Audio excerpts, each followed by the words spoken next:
कहीं ऐसा तो नहीं कि वो तुम्हारे साथ फ्लर्ट कर रहे हो? नहीं मेरू, इजहार ने मुझसे कुछ ऐसी बातें कही जिनसे मुझे लगता है कि वो मेरे इश्क में मुब्तला है।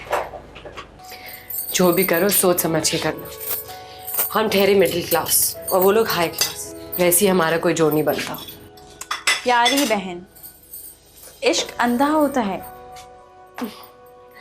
मेरी जान, तुम्हें जमाने भर की खुशियां मिले।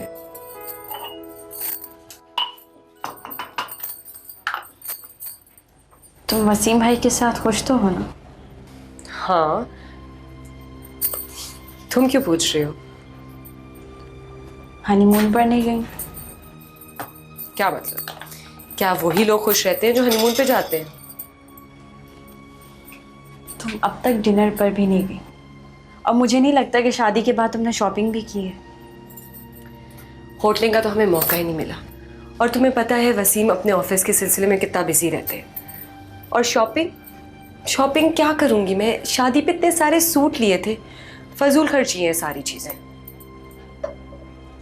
जैसे तुम्हारी खुशी।